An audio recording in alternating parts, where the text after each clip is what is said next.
अस्सलाम वालेकुम। आज हम अपने पहले केस स्टडी का जो सलूशन है वो डिस्कस करेंगे।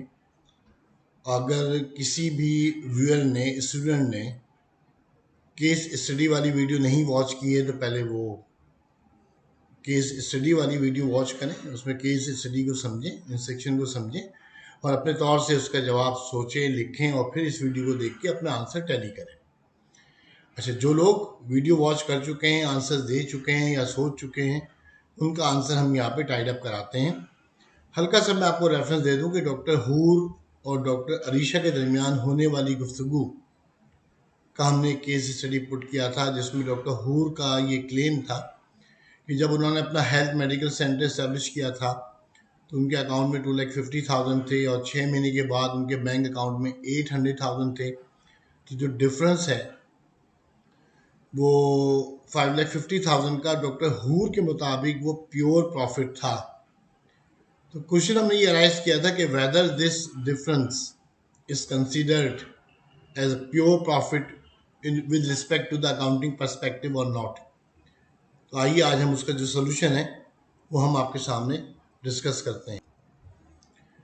अच्छा डियर स्टूडेंट, ये सोल्यूशन आपके सामने है। The difference between the two bank balances is ₹5,50,000 may not be pure profit from an accounting perspective। अब उसका रीज़न क्या है कि हम क्यों आखिर ये कहना चाह रहे हैं कि भाई ये जो डिफरेंस है आपके पास 5,50,000 रुपीज़ का, ये प्योर प्रॉफिट नहीं है। आप अच्छे से जानते हैं कि अकाउंटिंग के दो बेसिस हैं, एक एक्रूअल बेसिस ऑफ अकाउंटिंग है, दूसरा कैश बेसिस ऑफ अकाउंटिंग है। तो हम ऑब्वियसली अपने आंसर को जो सपोर्ट करेंगे वो with respect to the accrual base of accounting है। अच्छा, आप जानते हैं इस बात को अच्छे तरीके से कि to determine the accounting profit for the 6 month period, the revenue for the period would need to be matched with the related expenses। हमें अपने revenues को अपने expenses के साथ मैच करना पड़ेगा। जब तक आप रेवेन्यू को एक्सपेंसेस से मैच नहीं करेंगे, ऑब्वियसली आप exact amount of net income को डिटरमिन नहीं कर सकते, क्योंकि मैचिंग प्रिंसिपल ये कहता है कि जिस पीरियड का एक्सपेंस होगा वो उसी पीरियड में रिकॉर्ड होगा, जिस पीरियड की रेवेन्यू होगी वो उसी पीरियड में रिकॉर्ड होगी, वो आपस में मैच होंगे। It means we have to take the difference between the revenue and expense to determine whether the organization is earning a net income और नॉट। आप खाली दो अकाउंट के बैलेंसेस से प्रॉफिट मालूम नहीं कर सकते। एक्सपेंसेस इनकम होते हैं रेवेन्यू को जनरेट करने के लिए। लिहाजा डियर स्टूडेंट याद रखिएगा, जो हम अपने आंसर में पहला पॉइंट देंगे ऑब्वियसली वो ये देंगे कि जो डिफरेंस है इन दो अकाउंट के बैलेंसेस में वो आपका प्योर प्रॉफिट नहीं है।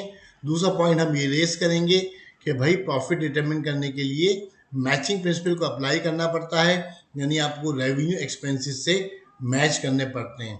और थर्ड पॉइंट मेरे पास क्या है, जब आप रेवेन्यू को माइनस करते हैं या एक्सपेंसेस को माइनस करते हैं रेवेन्यूज में, would indicate whether the business generated net income यानी कि प्रॉफिट और net loss for the period. अगर रेवेन्यू एक्सीड कर जाती हैं एक्सपेंसेस से, अगर रेवेन्यू एक्सीड कर जाती हैं एक्सपेंसेस से, तो फिर आपका जो क्लेम होता है वो ये कि जनाब ऑर्गेनाइजेशन नेट इनकम अर्न कर रही है। इस बात को अच्छे से समझ लीजिए, बहुत अच्छे से समझ लीजिए कि using only the difference between the two bank balances ignores. अगर आप खाली दो बैंक के बैलेंसेस को कंपेयर करते हैं प्रॉफिट या लॉस मालूम करने के लिए, तो जाहिर सी बात है मैचिंग प्रिंसिपल इग्नोर होगा, प्रिंसिपल ऑफ रियलाइजेशन इग्नोर होगा, entire accrual base of accounting ignore होगी। फिर इस बात को याद रखिएगा, सारी की सारी रेवेन्यू कैश पर नहीं होती है, कुछ रेवेन्यू क्रेडिट के ऊपर भी होती है। और जब रेवेन्यू क्रेडिट के ऊपर आप अर्न कर रहे होते हैं तो ऑब्वियसली आपका जो रिसीवेबल है वो क्रिएट होता है, आपकी जो लायबिलिटीज़ हैं पेबल वो क्रिएट होती हैं, चाहे वो लायबिलिटी आपकी परचेजिंग की मद में हो या एक्सपेंसेस की मद में हो। और सबसे इम्पॉर्टेंट बात जो डॉक्टर हुरुलैन इग्नोर कर रही थी वो क्या था कि आप एडिशनल इन्वेस्टमेंट को टोटली इग्नोर कर रही हैं और इसी तरीके से आप विड्रॉल को भी टोटली इग्नोर कर रही हैं। यानी मैं बात कर रहा हूँ ब्लैंक्स की।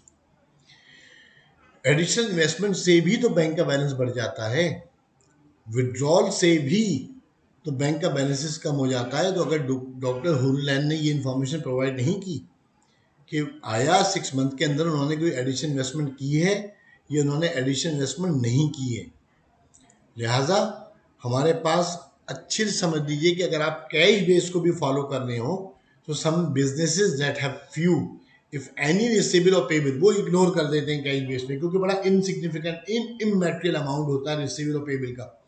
कैश बेस में सारा काम कैश के ऊपर हो रहा होता है, नकद पे हो रहा होता है। आपने अपनी सर्विसेज परफॉर्म की, कैश को रिसीव कर लिया, एक्सपेंसेस इनकर हुए, आपने कैश को पे कर दिया। अगर मैं एक लम्हे के लिए ये बात मान लूँ कि डॉक्टर हुरन कैश बेस पे काम कर रही है, तो फिर सवाल वही उठ के आ जाएगा सामने कि भाई अगर आप कैश बेस पे भी काम कर रही हैं तो रेवेन्यू के अगेंस्ट आपने कैश रिसीव करा, एक्सपेंसेस के अगेंस्ट आपने कैश पे करा, रिसीवेबल पेबल को ठीक है हम इग्नोर कर देते हैं, लेकिन ऑब्वियसली आपने एडिशनल इन्वेस्टमेंट भी तो की होगी। आपने एडिशनल इन्वेस्टमेंट ना किए हो तो जाहिर सी बात है आप हर महीने ड्राइंग्स करती होंगी, विड्रॉल तो करती होंगी। लिहाजा even with the cash base of accounting, additional investment during the period and any withdrawal during the period must be considered in determining the net income or the net loss for the period। लिहाजा इनका ये claim cash basis of accounting में भी दुरुस्त नहीं है। Dear students, मैं ये उम्मीद करता हूँ कि आपको इसका जो सोल्यूशन है वो अच्छे से समझ में आ गया होगा, और आप यकीनन वेट करेंगे कि फ्यूचर में हम आपको और इंटरेस्टिंग केस स्टडीज़ देंगे, और ताकि मेरी नॉलेज में भी इजाफा हो और आपकी नॉलेज में भी इजाफा हो। तो वॉच करते रहिए चैनल को और शेयर करते रहिए ताकि हम ज़्यादा से ज़्यादा जो क्वालिटी एजुकेशन है उसको इम्प्रूव करने में एक दूसरे की मदद कर सकें। Thank you very much. अस्सलाम वालेकुम।